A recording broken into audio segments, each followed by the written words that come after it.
All right, welcome back to Daybreak on Trust TV. Thank you very much for staying with us. In case you just joined us, well, you're just in time for what promises to be an interesting conversation, looking back at the past 24 hours where Nigeria generally stood still in view of what the Presidential Election Petition Court was up to. Beyond the fanfare, beyond the commendation, beyond the condemnation, beyond the criticism, you still get a sense that there is a dark cloud hanging over the Nigerian judiciary, even after doing a thoroughly meticulous job of explaining in great details all the petitions that came before the Presidential Election Petition Tribunal and their judgment on that. Whether you're a pro-APC person, a PDP person, or a Labour Party person, you definitely have to admit that that was the most laborious experience as far as detailing the judgment is concerned. Well, that is not all in the past now, because there is a very good chance that the next chapter could be equally interesting. But we're here to unpack what has been 13 grueling hours of listening to the 5 justices that frankly did something many young people were unable, finding it very difficult to do, to painstakingly explain to Nigeria and the rest of the world why the judgment had to be the way it was. And to help us unpack some of these developments on Daybreak today, we have some of the finest legal minds joining us on the program. Sam Kabo, SAN, Senior Advocate of Nigeria, is making a return from yesterday's appearance where we were preemptively discussing the situation before it unfolded. But today we're going to do a review of how the things panned out, some of the big highlights and takeaways from that judgment. Also joining us via Zoom from the United Kingdom is Professor Yaoub Abdullahi. He is the Chair, Africa, Middle East and Turkey Study Group, Cambridge University in London. Prof, good morning, and thank you very much for joining us on the program. I appreciate you very much for making the time. Right, if we could just start from the studio here and get Mr. Sam's take on what has been a very, I mean, it will be memorable not for the entertainment or anything, but for the fact that for once I think Nigerians have gotten a feel of how difficult this exercise was always going to be. Give us your two cents on the whole judgment and what you make of it. You know, yesterday I gave a hint of the fact that these gentlemen are always under the most tedious circumstances, both in the hearing of cases and in the delivery of judgments. I think I made that point yesterday, that if you know what they go through and what they do, you will respect them. And at least yesterday was an opportunity for everybody to have an inkling of what they do. When you bring a matter before the court, the parties are the gladiators, because we operate an adversarial system. We don't do what the continental system would do, whereby the judge is both the finder of truth and the facts. Here, the business of the judge is basically that of a moderator, and that is making sure that the party contest their cases within the rules. And they would have to receive evidence after you filed your cases. Each party would open his case, bring in his own evidence through witnesses, and after the conclusion of the hearing, when both parties would have closed their cases, the next step, and they have made their own submission, the next step is that of the judgment. And for a good judgment, it usually has to what?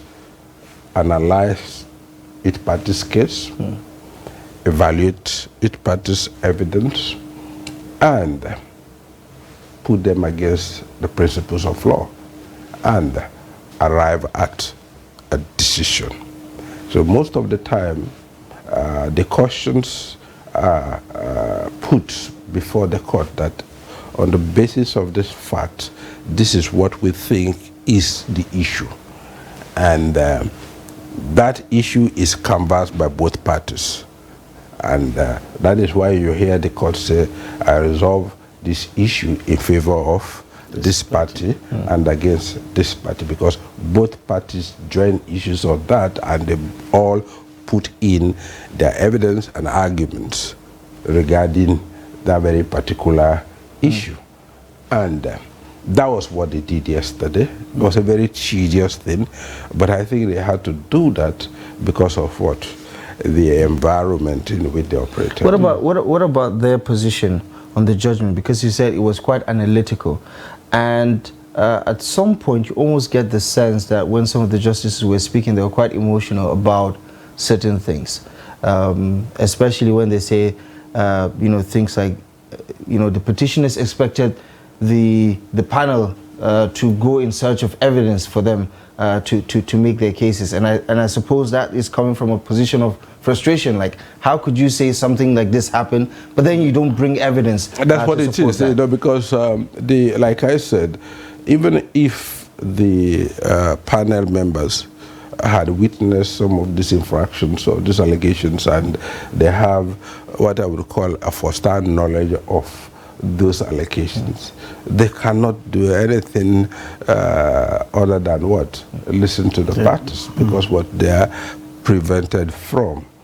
descending into the arena. It is for the parties to fight that case, and it is not somewhat of a good system, especially for electoral disputes, because when you leave the disputation and resolution of the dispute purely on the principles of law, most times you leave the people out of it, because they will not understand why somebody will bring in evidence and you say, oh no, that evidence cannot come in. Somebody would want to bring a witness, you say, oh no, this witness will not come in, and all of that, because they don't understand how the system operates. They don't understand our adjectival system, and of course, they don't know the principles of law under which you are making those analyses. All right. Professor Yakub, again, let me double down on the recommendation that Abdullahi gave. We understood that you had been on set since 7 a.m. I want to commend you for your patience. From somebody who is looking in from the diaspora, I recall that after the election, in fact, 24 hours after the election, the Financial Times did an editorial on what it described as one of the worst elections in our history. We had some of the biggest newspapers in the world, the Wall Street Journals, Bloomberg, and all of them issuing all kinds of opinion on how flawed they thought the process had gone. Listening to these judgments yesterday and all of the media friends that went ahead of the judgment and all of the pressure as highlighted by the learned Sikh, what kind of what were your takeaways yesterday, for instance, after those thorough process of judgment and what the judges did? Did it change your sense in a way? I'm not sure what leaning you had prior to that judgment, but what kind of a remaking or reimaging did you get from that process yesterday? Thank you very much. Thank you for this privilege. I'm very grateful. I want to congratulate the Nigerian people also for not allowing disorder to reign, to come to court.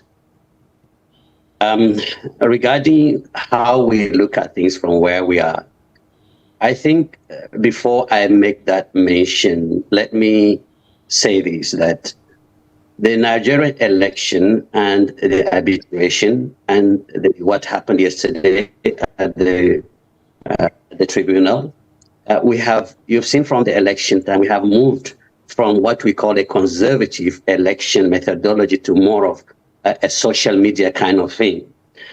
Digital marketing has worked a lot, especially during the lecturing campaign. We were selling products. We were selling people who are like products. And so by the time the election was over and there were declaration of results, we felt that the third person should actually come first, because this product, they feel, needed to be branded and to be brought forward for reasons that I do not understand, neither does many people on the street understand, but the lawyers understand. So the legal team, in my view, and this is just my view, so the legal team, I'll come to that in a very in-depth way in a minute, as well as the data analysis, but to understand that the accusation that we were really giving the president, that he is a criminal in. Oh my God. Courts. Okay. All right, Prof, if I may. Oh no, the quality of the sounds there, it's the fidelity of that sound has been impacted. We will come back to Prof to complete his thought in a minute once our back-end people are able to establish a clear and clean network.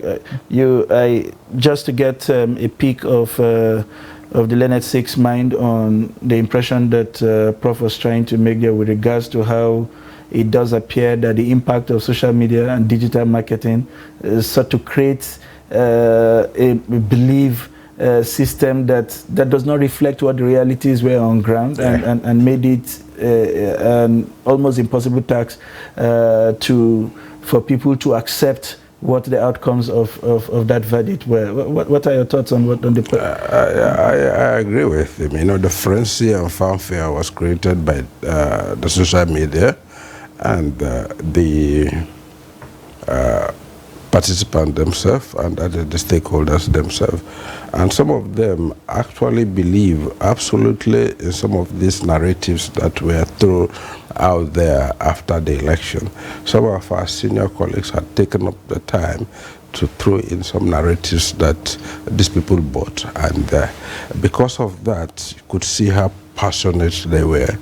You see how passionate the vice president of the Labour candidate was concerning the status of the FCT. And some of us were here. I said so over and over that was a no issue and that narrative was wrong.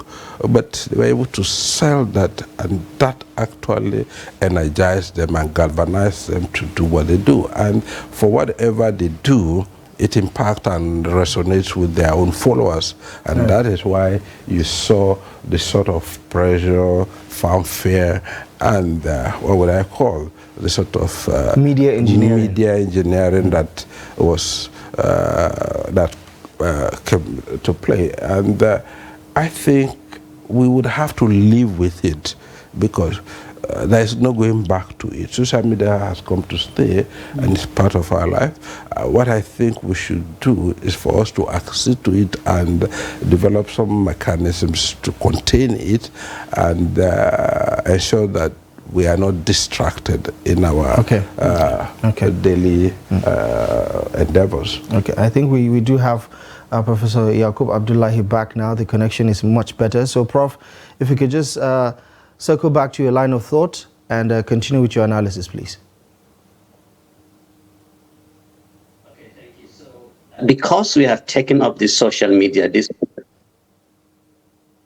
this product marketing, I think this product marketing. So we have the candidates and we were selling them. It became so emotional. So by the time people were in court, it became a sensation and emotional issue. So a lot of the people in the country expected a result that is in line with the social media thought, even though the product was not right or that it was not achieving its goal. I think that was it. And unfortunately, and I say this, I'm grateful that we have a son there, but so please don't feel offended about what I'm going to say. A lot of the things that actually was brought up yesterday by the panel are things that you, sir, know that is already being resolved. If you remember, and I think you are in my generation, the 12th and 2/3 issue of the Shagari regime, that's precisely what happened about FCT issue and its position and the issue of 25%. And the social media so projected it. Number two, why would, for example, would the SAN, or the team, legal team, not the SAN actually, but the legal team, not differentiate between what is a criminal issue and a civil issue, and whether this guy is actually a criminal or he is not?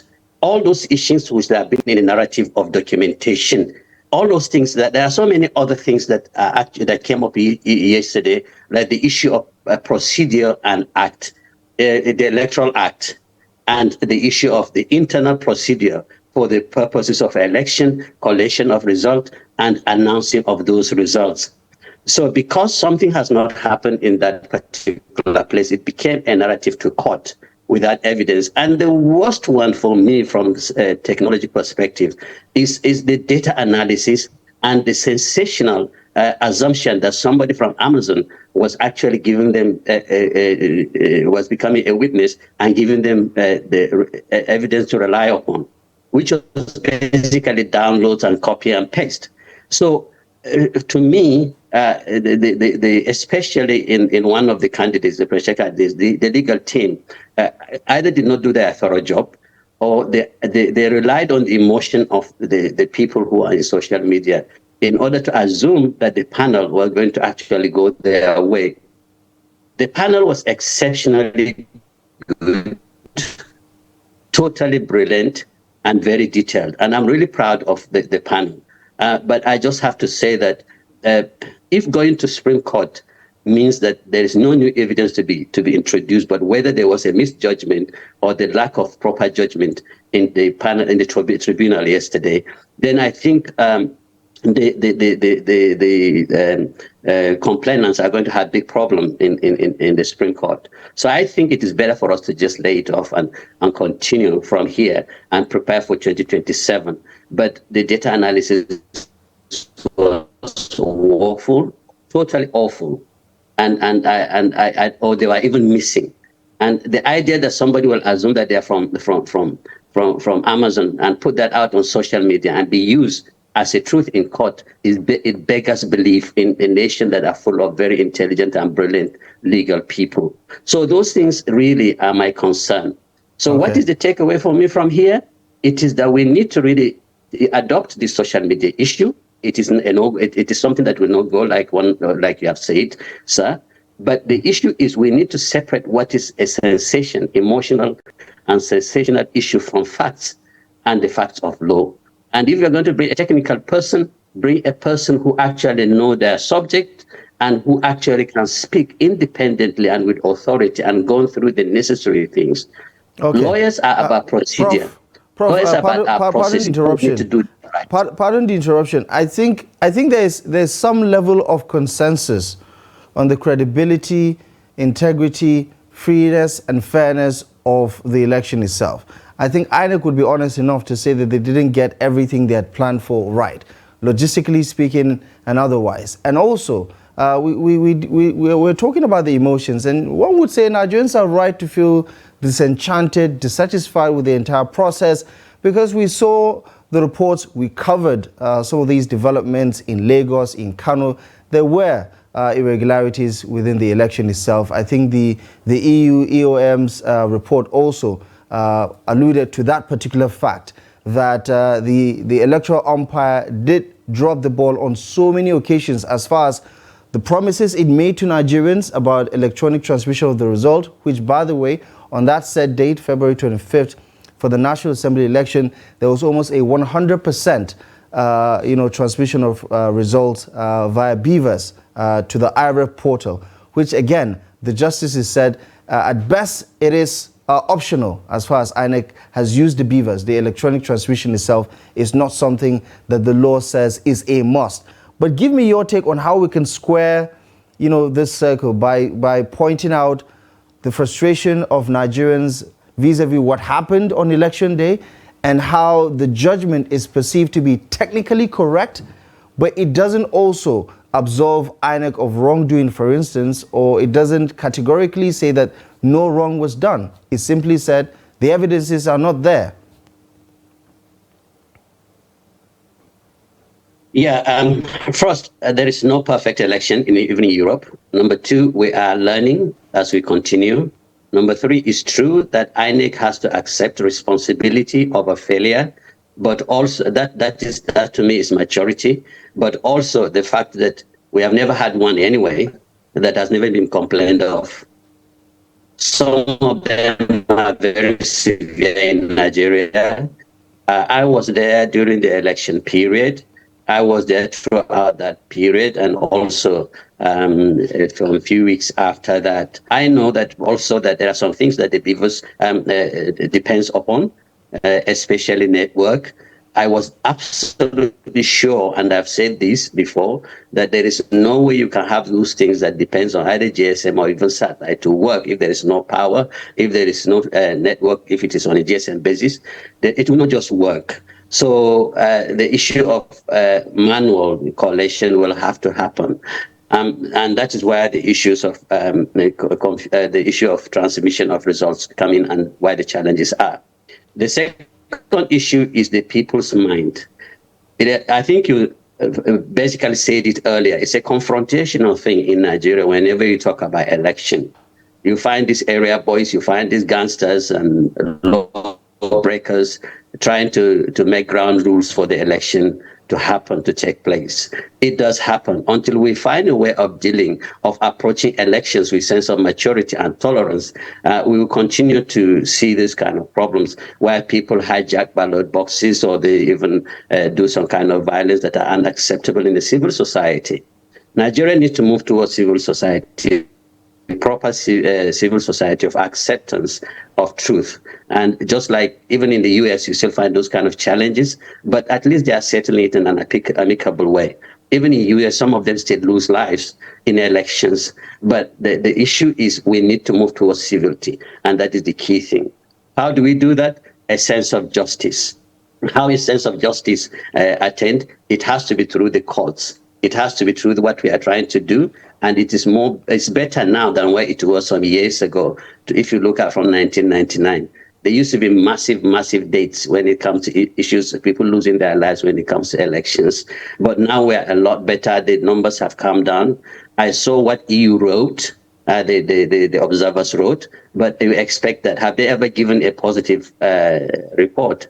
I don't expect that, because that they only go out and they see what they saw and they reported it. But does that represent everything about Nigeria? I'm not too sure, because Nigeria is very vast. So those are kind of things that we need to take into consideration. Take the learning and take lessons out of them and try to correct them, both in terms of application of justice and good governance, but also in the issue of elections when it comes to issues with the people that are at INEC. And also the legal people need to continue to do their thorough work in investigation, supportive definitions, and I think we're going to get it right. Okay. Right. Thank you very much, Prof. Just taking off from some of the things Prof said there about evolving, evolution, and how it does appear that we have made considerable movement away from where we were in 1999. Tell us how much you think what happened yesterday provides the opportunity for that further development. How much of maturity would you say we have attained with the way and manner we seem to have handled this particular election tribunal? And what lessons are there, for improvement, whether in our electoral acts by members of the National Assembly? Because all those who should heed some of these concerns were there in the courts yesterday, including INEC. What are the opportunities you saw yesterday for further tweaking our electoral act and improving practice? I will start by saying that, education promotes maturity. And the process yesterday was educational, and I think most of us learned from it. I did not miss a bit of it. I was in my room up to the last moment, because I was learning a lot. And I believe also that most of our colleagues had the opportunity to learn from it. And for the lawyers, I would not sit here and start second-guessing lawyers, because I am not too sure under what environment that they operated, because I know most of the lawyers in both sides of the divide, and you have some of the best brains that you can imagine. And if at all the tribunal said they did not provide evidence that met the threshold for them to get the relief they sought, I do not think it's a reason for us to castigate them, because we do not know under what circumstances are they operated. Because here is my take. When you're discussing a presidential election, you're talking about the whole of Nigeria, and for every allegation you are making, irrespective of where the allegation is coming from, you are bound to bring in a witness to come and testify to that. And you just have a very limited time. You understand? 21 days to do that. What if within those 21 days you are short of funds? You could not go around.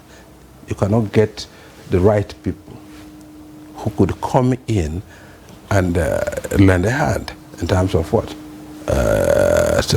Giving you their own written depositions. If you don't have them, you could try to say, okay, I go for subpoena witnesses. But this is an evolving law. And the court say, oh no, after 21 days, you cannot recompose your petition, and you cannot amend, you cannot add to. And your petition should be complete, whole and final, within the 21 days stipulated by the Constitution. And I sense in it, because if we allow people to bring in evidence after the 21 days, I could just scribble something to meet the 21 days, and I go scouting for evidence and bring it. And by the time I bring it, the other party would have been what? So changed, because he will not have the opportunity to reply, you know. So I think there is sense in it. But like I said, most of the time, when a law, there is some amendment, the first set of lawyers and the first set of litigants are the guinea pigs. And sometimes you learn the hard way. You understand? But for us, like he rightly said, elections are not perfect, and that is why the law says substantial compliance. You have well over 700,000 polling units. If you have infractions in just 1,000 polling units, and those infractions are televised, the whole world will say, oh, that election is done. It's a perspective thing. Yeah, because you forget that there are other 700 other polling units where you don't know, because what? No evidence has been brought forward in respect of those polling units.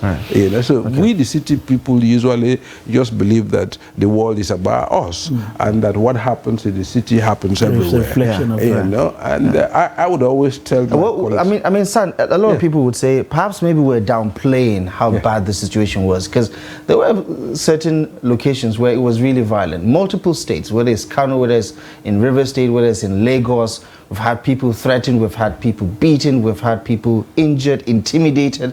They couldn't even vote on election day. But if I could just bring back Professor Abdullahi back on for just a moment, because we understand that he has other things to attend to a bit later. Just to get your thoughts on how we can get an alignment between what the Presidential Election Petitions Court did as far as delivering this judgment vis-a-vis the frustrations that are still evident, right? When it comes to election matters, it's a zero-sum game.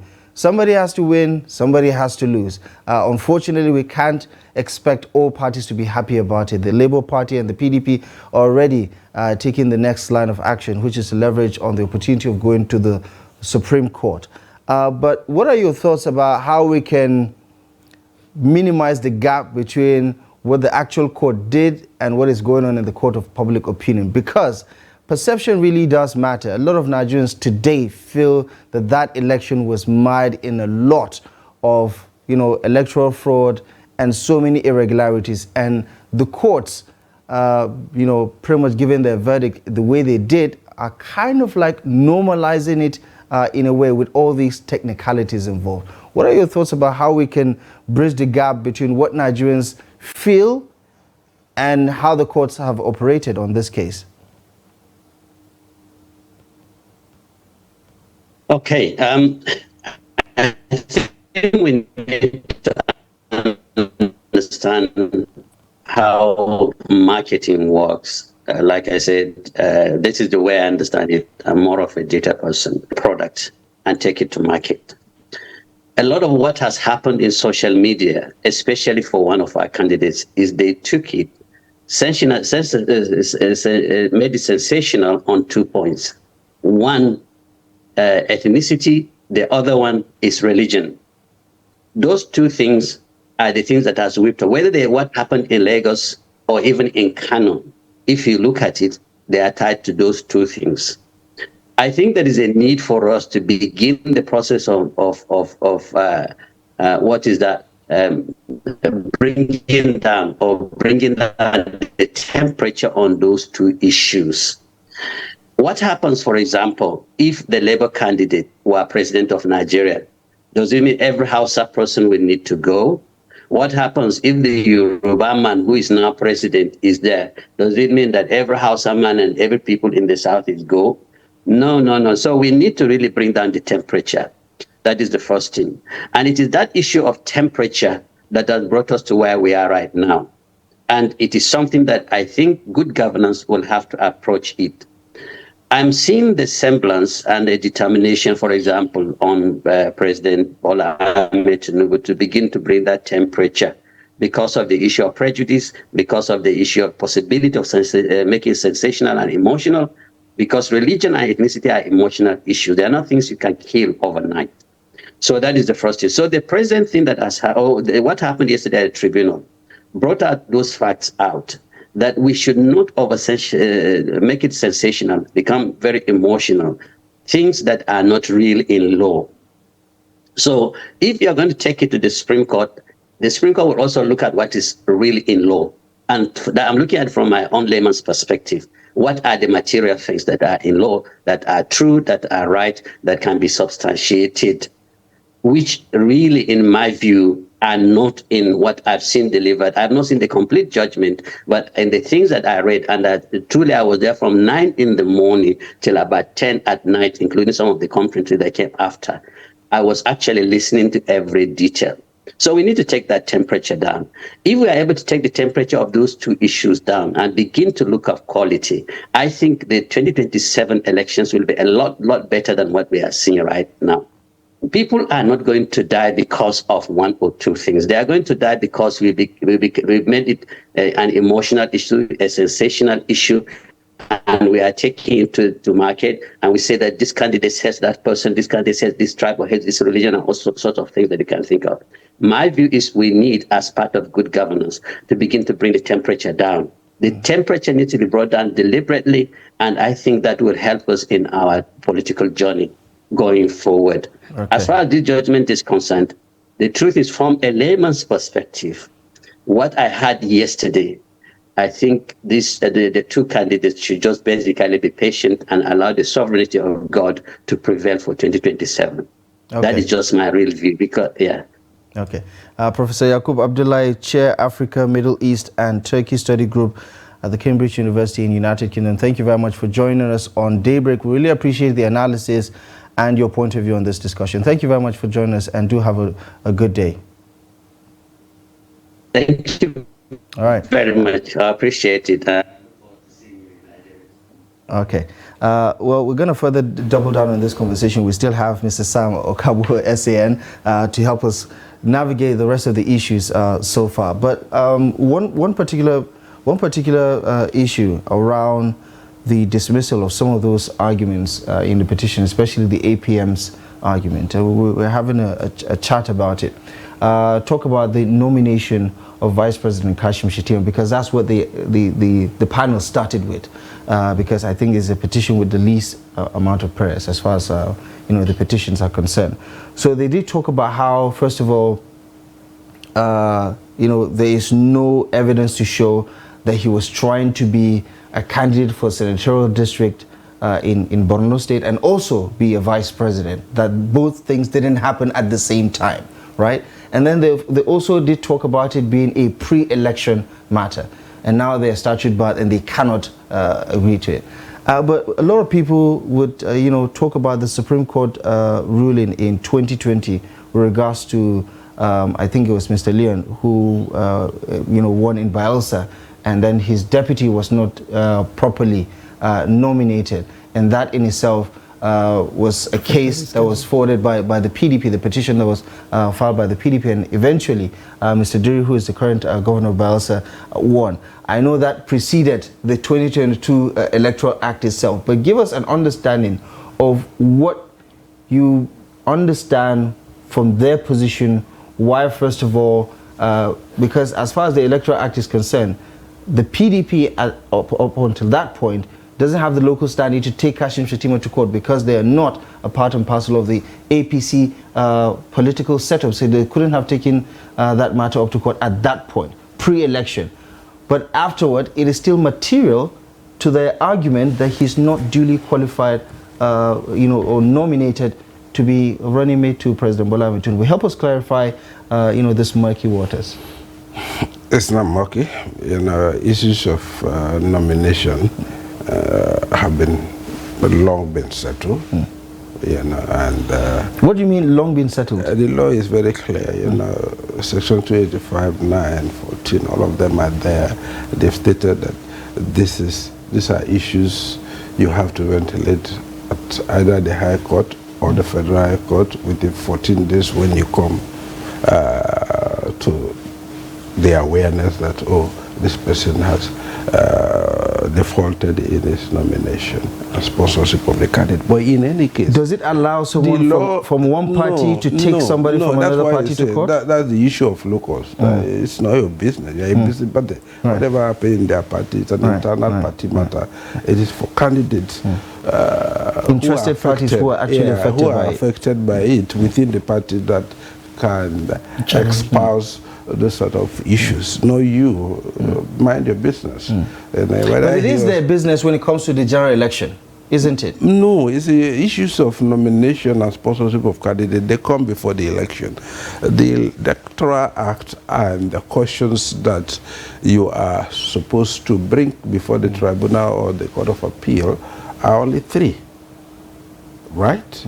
And that is whether or not the person was qualified as at the time of the election, or whether the election was marred by non-compliance or malpractices, or whether or not the person who was declared a return won by majority of lawful votes. That's all. They are not going, that's the basis for which the tribunals are established. Every court that is established by the Constitution apportions what we call jurisdiction. That is the power that you have to adjudicate cases or issues that come within the confines of your own jurisdiction. You cannot go outside that. Issues of nomination, like I said, those are issues that can be ventilated either in the High Court, High Court of the states, High Court of the FCT, or the Federal High Court, not the tribunal. Well, you did also talk about locus, and I want us to simplify the conversation, because a Nigerian watching, and I saw a lot of people tweeting yesterday, posting so many things and saying, listen, they thought they knew English, but they just realized they only know some of it because the justices were going into several corners. But give me an understanding why the average man will be frustrated based on technicality. It is not technicality. I feel like there's a lot of technicality. Like you just said, because you don't have locals, so you're... it is not your business. You must be affected. But that in itself takes away the validity of the argument. So whether there is a wrongdoing there, you don't have the locals, so you can't bring it up. It negates the fact that something wrong was done, isn't it?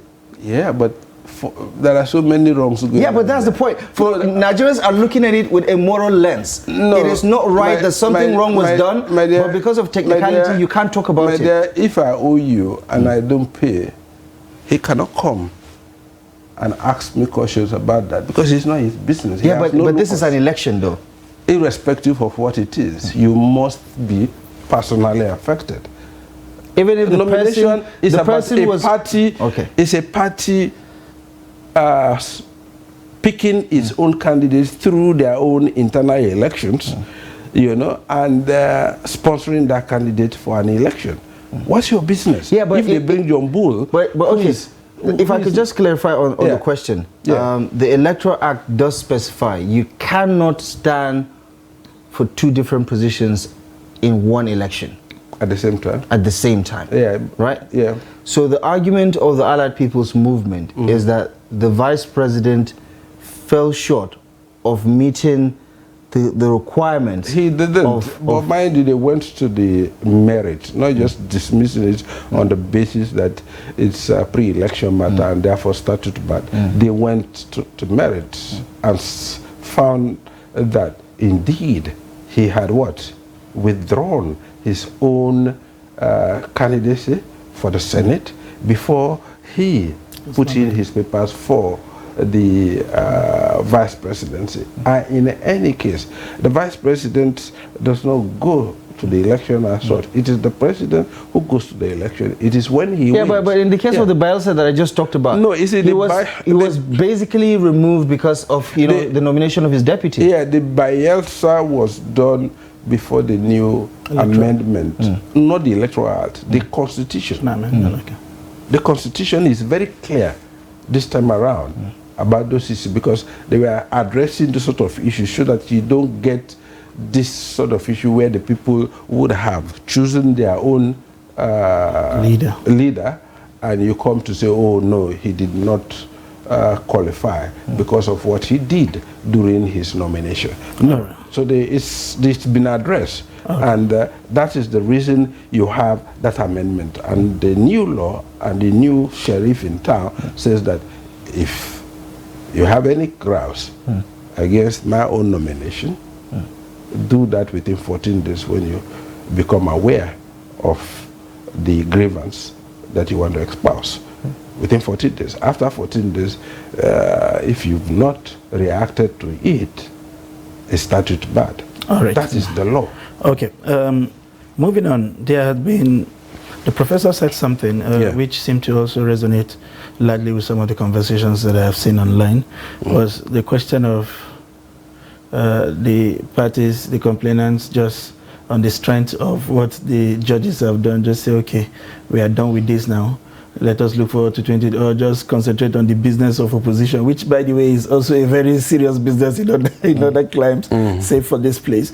But others have argued that because in the time past we have seen conflicting judgments here and there on the same issue, that it would make sense to go to the Supreme Court, since it is also considered a court of policy, so that one and final pronouncement can be made on them and they become a reference point. If I were to pick your minds on this, what is, I mean, without prejudice to the rights of these persons to approach the Supreme Court, what merits are there, really, in pushing this through to the Supreme Court? Well, the merit is their right. They have their right. It's a fundamental right, and it is their prerogative to exercise that right. Nobody should stop them from exercising that right. Of course, if you ask me, I can guess, and say that that judgment will stand, but it's their right. Why do you say that judgment will stand? For us as lawyers, it's good for these issues that were raised and resolved yesterday by the Court of Appeal to go to the Supreme Court so that we have a final statement on them.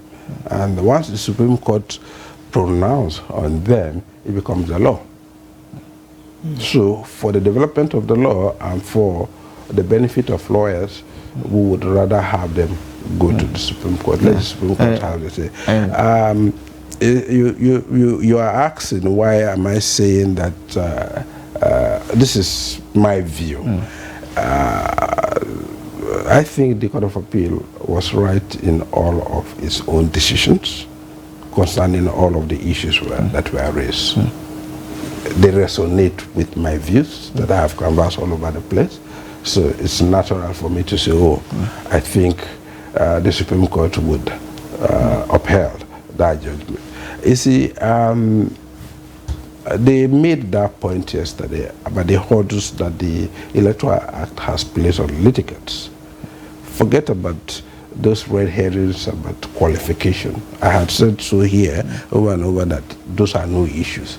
But sometimes, perhaps, they just put them there for the basis of what? Distraction. I say, if that's the purpose, very well.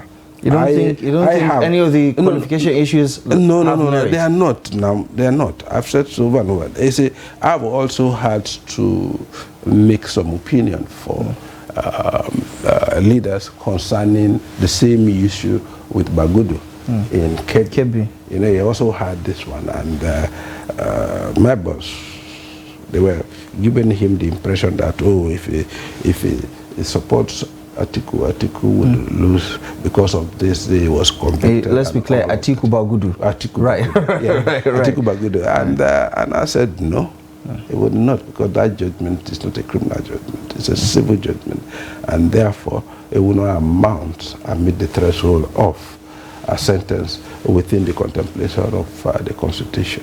He was hesitant, but when the Supreme Court upheld it, he said, oh, thank you. He did not mislead me. Right. And so it's not a new issue at all. But San, you have a lot of, I believe, friends or mutual, acquaintances that that are on the legal teams of the APC, the PDP, the Labour Party.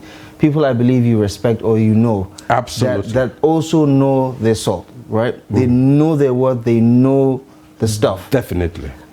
Why do you think they do believe they have a winnable case here? It's a going to the Supreme Court. You see, when you are involved, most of the time when you are involved, it's difficult for you to draw back and have a holistic view of the thing, because what? Sentiment would always come to play, because you believe that this is what it is, but like I would say, and I will say it over and over, they have some of the best brains. What would you talk about Igbiasu? Krisute, Okutekba, all of these people, they are seasoned election petition practitioners. So to me, I would not sit here to say, oh, they did wrongly or whatever it is. It happens. All of us would definitely. I had, like I told you yesterday, I was 100% convinced that you cannot say you are qualified without bringing in a document. Yeah, but okay, on that particular note, senior advocate, yes, we saw the trove of documents brought into the court during the tribunal. Unfortunately, we didn't hear the arguments, the cross-examinations, right? They were reported, but they were not live streamed. And the Labour Party had reservations about why the tribunal refused to live stream every hearing, but decided on Judgment Day they want to televise everything. They want to televise the conclusion, but they don't want to televise the hearings, where Nigerians could actually see all these arguments unfold during the process. I'd love to get your take on that first, but also we saw all those trove of documents from state after state brought in, tagged, used as evidence during the tribunal. And then at the end of the day, the justices say there was no evidence. You didn't bring enough evidence to show us that irregularities happened here or which polling station. And then one begins to wonder, what were those documents about then? It's not just enough for you to bring in the document. Somebody has to speak to the document. The documents are dead until somebody gives them life. Somebody and then there were some witnesses that were also not allowed to testify. This is where you should actually give credence to the tribunal. They stated what the law is, and they gave you the scenario concerning this case and the reason why they could not say otherwise. You understand? The law has said you can't bring in any new facts, any new evidence after the 21 days. And if the people you are bringing in are coming in as witnesses after the 21 days when you would have filed your own petition, and they are coming to testify after the 21 days without having front-loaded their witness statement, the law says, oh no, They have interpreted the law to say that you cannot. And once that is held, it's like a cascade. Every other thing, a pack of cards, it will just crumble. And that was the reason. And mind you, like they said they dump those documents in court because they did not speak to them. It's not just enough for you to bring in the document. You have to call witnesses. But if the tribunal or the Court of Appeal erred on appeal, they would bring that error to the Supreme Court to say, oh no, they err in facts because indeed people spoke to them. That could be a ground. Yeah. You understand? Because like I said, on appeal to the Supreme Court, it is now the judges and their judgment that will be on trial. It is no longer the parties. Right. I find that very conflicting when you said, you know, they are some of the finest legal minds, Beautiful and then mind, it looks like rookie mistake. It's not rookie. When the evidences are placed, but they didn't speak to them. But anyway, and that's why I think I've made the point that we do not know under what circumstance they operate. Sometimes until you wear the show or you know what transpired, people don't know the fights that we have with our clients before we go to court. Because you don't win the case in court, you win it in your offices. That's where the preparation should be. Interesting. And if you are, what would I call it now? Manacled, or if you do not have the wherewithal, what do you do? Interesting questions and poses there put out by our own Leonard Sick, the senior advocate of Nigeria, Sam Kagbo, who has been in the studio with us since yesterday, helping us to make sense of all that transpired. It was indeed a tedious learning curve for most of us who have heard so much about judgment but do not understand what rigors, goes into preparing this. I dare to say if you had given me 6 months, it would still not have been enough for me to put up this kind of writing by any standard. Kudos to the Nigerian judiciary. We hope that this standard that has been set will continue to maintain in several other cases and not just in presidential petitions. I want to thank you very much for finding time to be here again. Anytime, any day. Thank you. Thank you very and for much. providing those insightful perspective. And that's it on our conversation this morning. We will take a quick breather. When we return, we'll give you all of the headlines from the newspapers this morning. Please don't go away.